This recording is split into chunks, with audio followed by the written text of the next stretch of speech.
بسم اللہ الرحمن الرحیم۔ السلام علیکم اسٹوڈنٹس، کیسے ہیں آپ؟ امید ہے خیریت سے ہوں گے۔ ہمارا چیپٹر ہے آبادی، معاشرہ اور پاکستان کی ثقافت، اور تدریسی مقاصد میں ہم جس پوائنٹ پر ہیں وہ ہے پوائنٹ نمبر 7۔ ہمارا لاسٹ لیکچر بھی اسی پوائنٹ پر تھا اور اس میں ہم نے پاکستان کی قومی زبان کو ڈسکس کیا تھا، اور آج ہم آئیں گے پاکستان کی علاقائی زبانوں کی طرف۔ ٹھیک ہے، آج بھی ہمارا یہ لیکچر مکمل نہیں ہوگا، یہ پوائنٹ ختم نہیں ہوگا، بلکہ یہ والا پوائنٹ ہمارے نیکسٹ لیکچرز میں بھی چلے گا بھی۔ ٹھیک ہے جی، ہم نے اردو کو ڈسکس کر چکے تھے، اب ہم پنجابی اور سندھی کو ڈسکس کریں گے۔ ٹھیک ہے، نیکسٹ جو ہماری زبانیں ہیں اردو کے بعد زیادہ جانی پہچانی زبانیں ہیں، وہ یہ والی زبانیں ہیں جن میں ترقی ہوئی ہے، وہ ہے پنجابی زبان اور ہے سندھی زبان۔ لیکچر سٹارٹ کرنے سے پہلے آپ کو یہ بتا دوں کہ یہ جو آج ہم کر رہے ہیں دو علاقائی زبانیں، یہ دونوں علاقائی زبانیں جو ہیں یہ ہمارا لانگ کوسچن نمبر 4 ہے۔ ٹھیک ہے، لانگ کوسچن نمبر 4 میں یہ دونوں زبانیں شامل ہیں، اس وجہ سے ان کا ایک علیحدہ لیکچر بنا دیا گیا ہے۔ جی، پاکستان کی چند مشہور علاقائی زبانوں کا آغاز اور ارتقاء کا جائزہ ذیل میں پیش کیا جاتا ہے۔ ٹھیک ہے، ارتقاء یعنی کہ اس کے مراحل کون کون سے رہے اس کی ترقی کے۔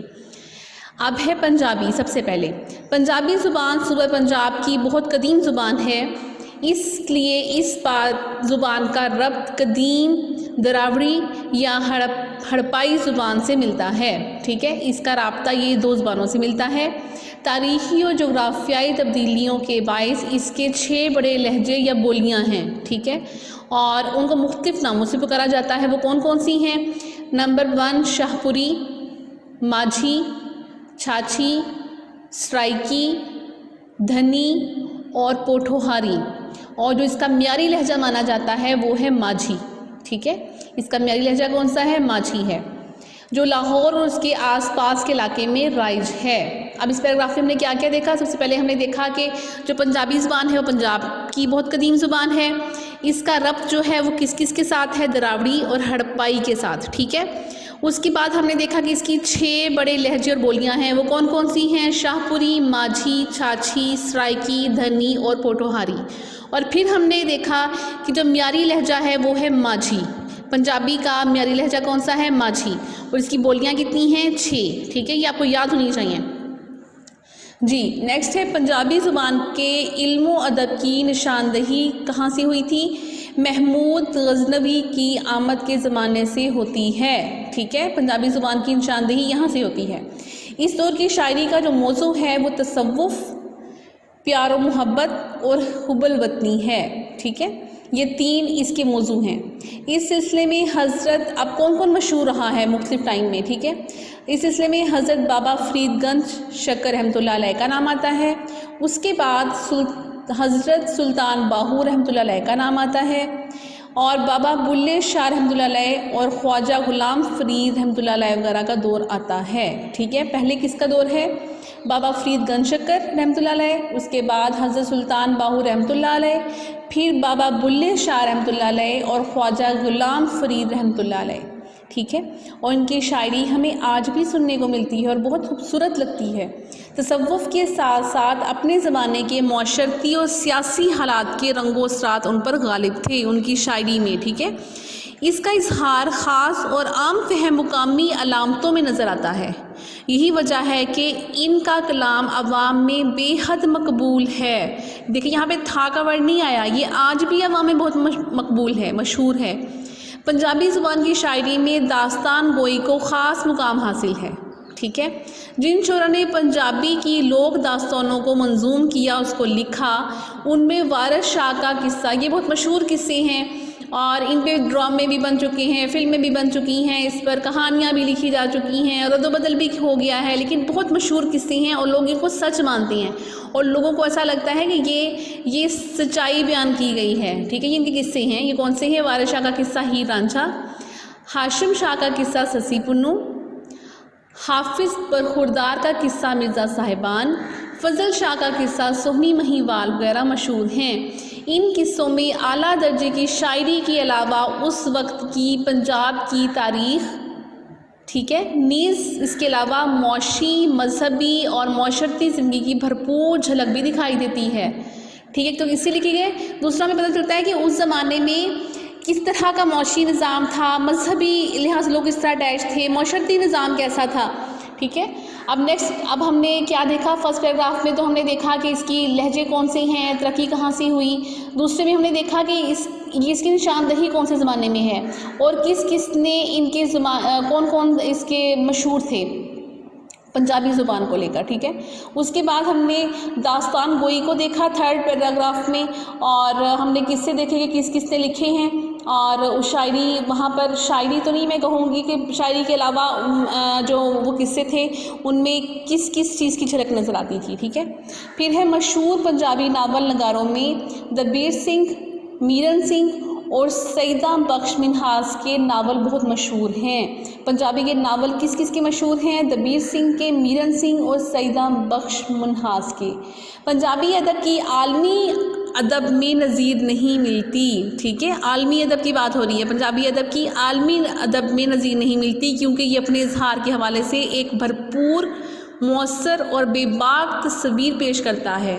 یعنی کہ اس میں اتنا اچھا کنٹینٹ ہے، اتنے اچھے الفاظ ہیں کہ اس میں اپنے لفظوں کے اظہار کے لیے الفاظ موجود ہیں کہ وہ صحیح عکاسی بیان کر دیتے ہیں، عکاسی کر دیتے ہیں. ٹھیک ہے. اس کی اصناف میں زندگی کی چھوٹی چھوٹی محسوسات کا اظہار کرنے کی صلاحیت پائی جاتی ہے. ٹھیک ہے. ان میں وار، ڈھوٹ، ماہیا، دوہے، گھوڑی، سٹھنیاں، ٹپے، سمی اور بولیاں وغیرہ مشہور ہیں.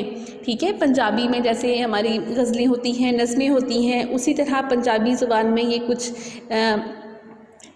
ایسے چیزیں ہیں جن کو موسٹلی آپ نے شادیوں میں دیکھا ہوگا کہ شادیوں میں وہاں پر ماہیے گائے جاتی ہیں، اور اس طرح کی آپ نے سنے ہوں گے یہ موسٹلی. اور ان کے جو نام ہیں وہ ہیں وار، ڈھوٹ، ماہیا، دوہے، گھوڑی، سچنیاں، ٹپے بہت مشہور ہیں، سمی اور بولیاں. یہ پنجابی کی زبان کی خاصیت ہے. 20ویں صدی کے بعد ناول نویسی، ڈرامہ نگاری، تذکرہ نویسی، تحقیق و تنقید اور دیگر اصناف نثر میں مختلف لوگوں نے گراں قدر کام کیا، یعنی کہ بہت اچھا کام کیا. اب ٹیلی ویژن اور ریڈیو کی وجہ سے جدید ڈرامہ نویسی میں بھی بہت ترقی ہو رہی ہے، اور پنجاب یونیورسٹی میں شعبہ پنجابی قائم ہے، جہاں MA پنجابی اور PhD بھی کروائی جاتی ہے. ٹھیک ہے. یہ پنجابی کی اہم بات ہے کہ پنجاب یونیورسٹی میں اس کا شعبہ موجود ہے، ڈپارٹمنٹ موجود ہے، اور اس زبان میں نہ صرف MA کروایا جاتا ہے بلکہ PhD بھی کروائی جاتی ہے. پھر ہے سندھی. سندھی ایک قدیم ترین زبان ہے جو پاکستان کے صوبہ سندھ میں بولی جاتی ہے.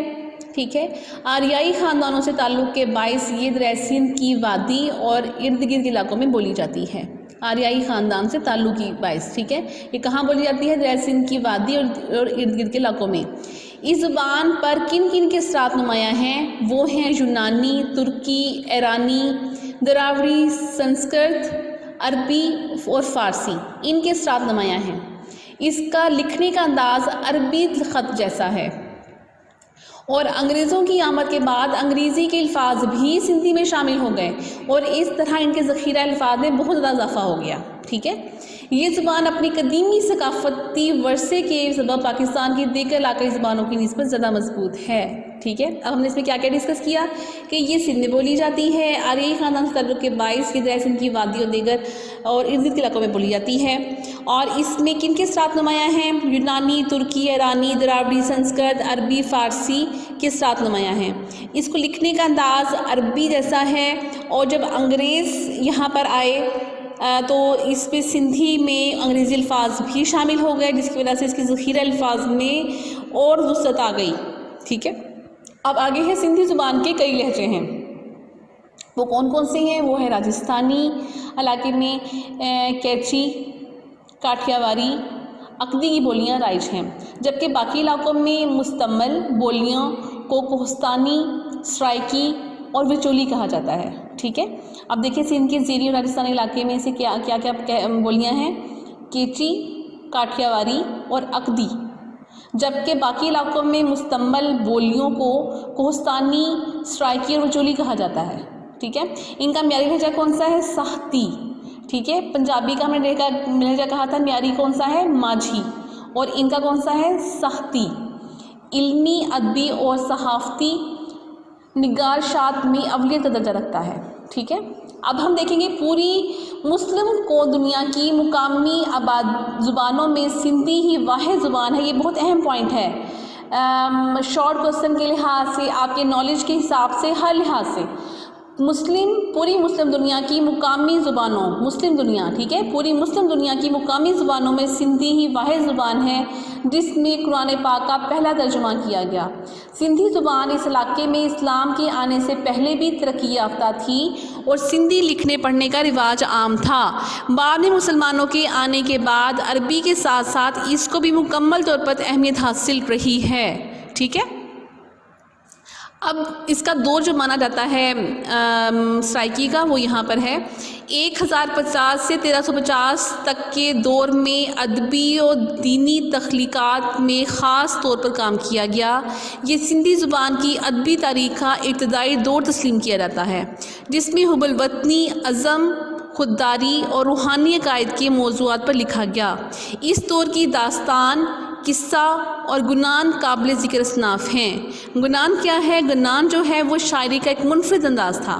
اس زمانے میں مختلف مکتبہ فکر سے تعلق رکھنے والے صوفیہ کرام نے بھی سندھی میں شاعری کے ذریعے اسلام کی تعلیمات پھیلائیں، یعنی کہ مختلف لوگوں نے اپنے اپنے ڈپارٹمنٹ، یعنی کہ اپنے اپنے حصے کا انہوں نے کام کیا، ٹھیک ہے۔